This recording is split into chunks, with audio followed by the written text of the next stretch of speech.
I have the white pieces, and let's go with pawn to e4. This is the opening that you need to do consistently. Right now, I'm going to go d4 as well. So I'm actually taking control of the center. It's basically the opening that follows the principles the best, which is why most persons learn it first. So knight to c3, I'm going to be protecting the pawn on e4. So normally you'd see me go e5, but I'm going to change up things a bit so that every single person understands what is expected. So he attacks my knight, I attack his bishop, like mainline stuff. And this could also show you guys, like, it's also good to know your openings a little bit, because you can get away with weird stuff. So example, like for this match, I'm putting two knights beside each other on the side of the board against a 2404, and he's going to lose faster than he knows it. And this is also a good reason why you need to know your openings. Now, at your guys' levels, and I'm talking anybody below like a thousand, you guys play moves without plans, which is the big drawback. So right now, I didn't put my knight on h3 to put it on h3. I had a choice, either put my knight on f3 or take two moves and put it on f4, which is here controlling more squares in my opponent's camp. Now we played knight to f6, and I'm going to hit him with this move now, pawn to h4. And this is what we call an extreme prep for winning the bishop here, and could even be later on winning this game quickly. So what did I do? Moved my knight around the place, pushed h4. Black is absolutely confused. Why does everybody keep texting me whenever I'm streaming? Like, I'm here, no text messages. I start streaming, or again, it's like recording messages. So here we play h4, and this is showing that my opponent here has never seen this ever in his entire life before, which is now he's actually starting to show some fear. But yes, knight here, knight there, he's cooked. Now you guys want to know the refutation. So like here he's supposed to go like bishop to d6 and queen to c7. I don't know how many persons want to actually play some of my preparations, but we'll leave that for like another day. But this, again, as you can see, this man is 2404 and he's absolutely astonished. He's like, oh my god, wait, he's a feeder master as well. So we need to actually burn some time. Now, if he plays 8-6 and like doubles his pawns, like, I don't think you need like a full explanation just to see why split pawn structures are terrible. So he now goes bishop to d6, and then we actually again take the time out to play pawn to h5, hitting this bishop. Goes bishop to f5, and I could win the bishop here.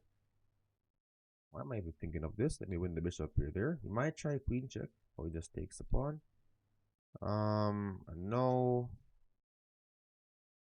Oh, let's go h6, getting some dark square holes around this king as well.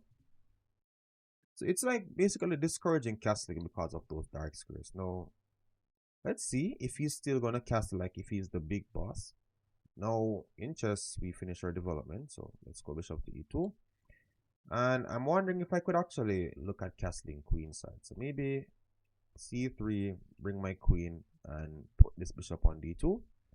And then look to castle queen side. So he's not attacking my knight. Always check to see what your opponent is threatening before you move.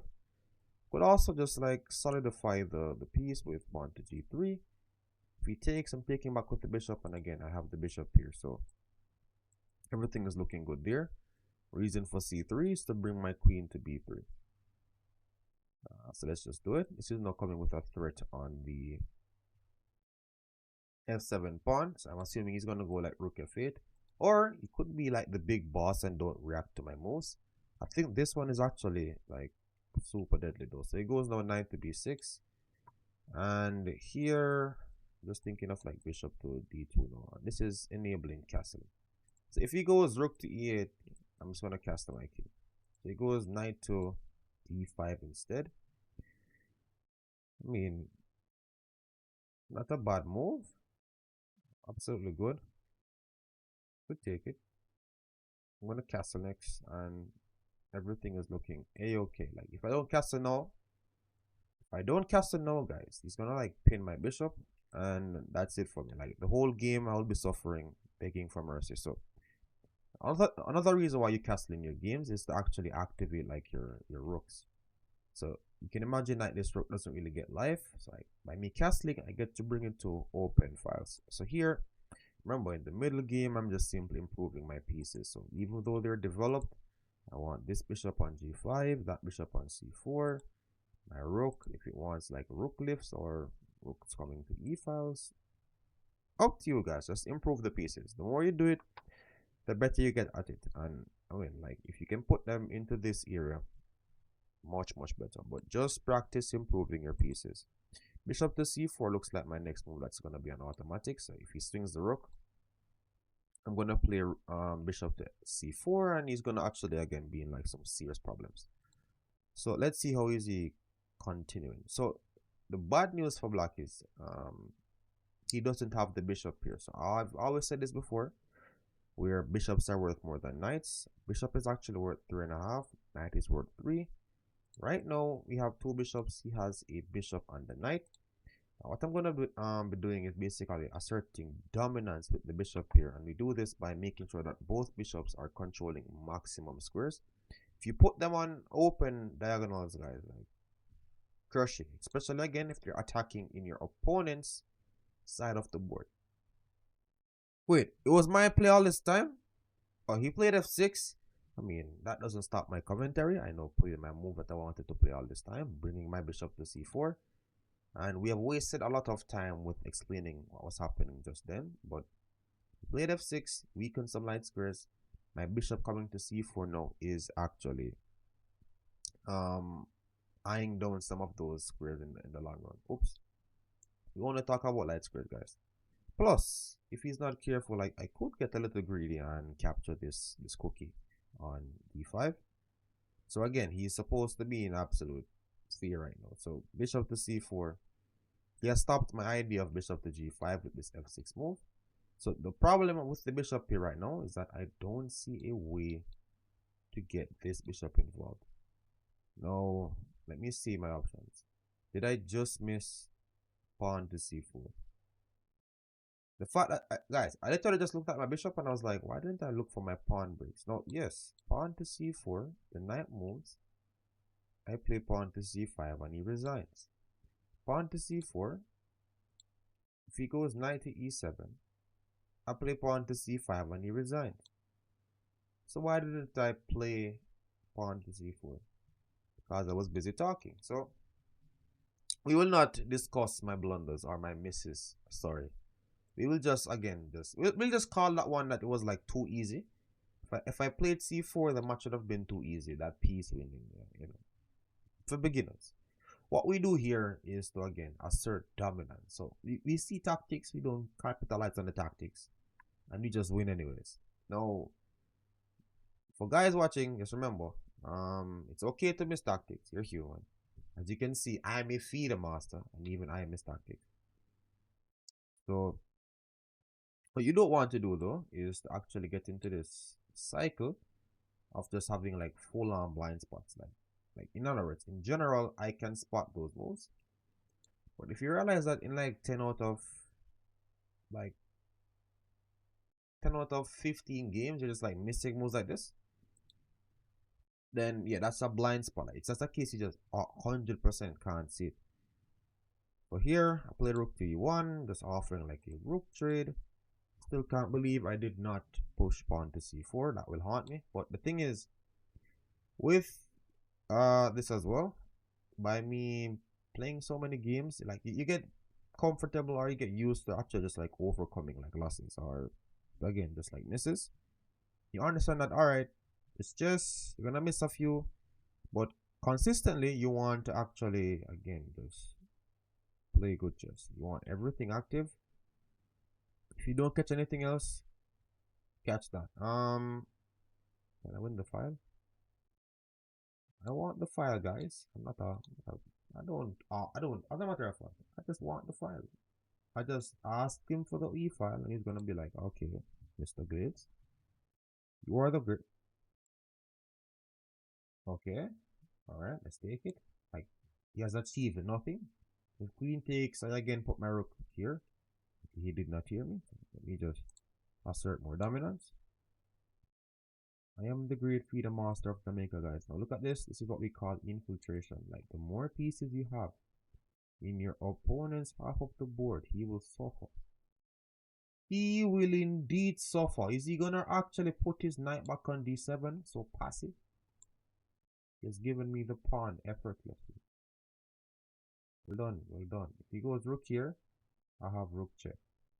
Like that pawn is as dead as the day it again just came on my board. Rook e8 check if rook to f8 check. Sorry, rook to f8 is played. And let's see. Oh, it didn't hear me. So let's go here. Obviously, you can't hear me, by the way, because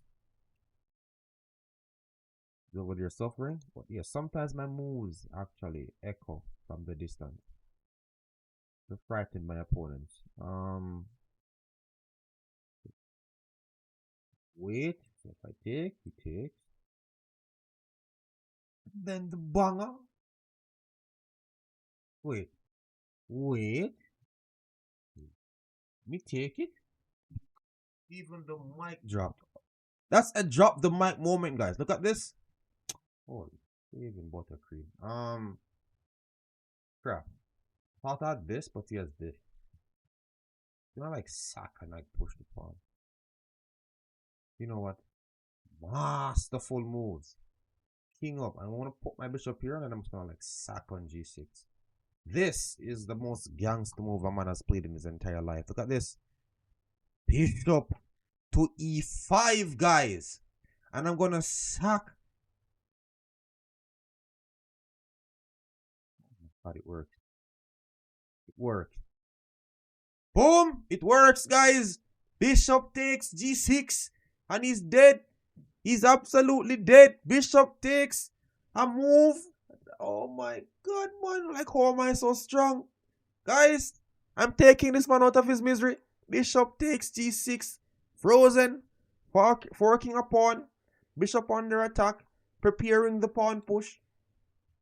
Crushing this man's confidence. Everything. He has 3 minutes. I mean, you could actually spend all the 3 minutes here and try to find a move. There's nothing. So, he could, again, just like think for a little bit more and then just resign. That's what I'm assuming. But he's trying to find something, man. Like, in chess, even when it looks hopeless, you can try. Unfortunately for him, there's nothing here. So, every single piece. Oh, so he goes now bishop to h6. So, I mean, it's my duty to teach. What kind of person would I be if I didn't teach him? So, bishop check. Then bishop here. Like, I didn't say that he could actually win the pawn. So, bishop to g7. Then I'm gonna take on h6. Sorry, h7. Retreat back and just start pushing the pawn. That's how simple this is. ABC chess, guys. And he's not resigning. Again, teach him chess. Bishop takes.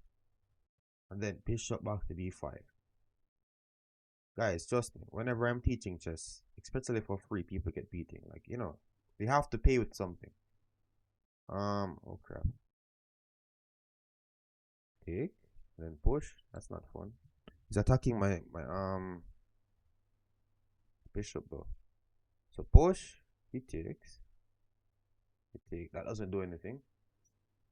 You know what? Assert dominance. Boom! And then pawn to g5 here will chop the bishop if he's not careful. He has that potential to do this, by the way. He attacks this. Holy sweet biscuits. He's not okay, he's not weak. I'm gonna have to put in extra work, which is very annoying. Holy crap. No, I must be banned. I must be banned, guys. If he takes, I have pawn push. Oh my god. Wait. Let us force him. Like let's ask him if he wants to actually. Let's test him. Let's test him. Do you want to actually take my bishop? Oh, he takes the guys. Pawn to it. When somebody does something like foolish like this. Oh my guys, pawn to h7. And we're gonna be taking this man out of his misery. Like, he just took a piece and I'm like, I see nothing. I see nothing. That's a resignation right now. And he, oh my god, man, help him, please. Thanks again for watching, guys, and subscribe for my videos like this.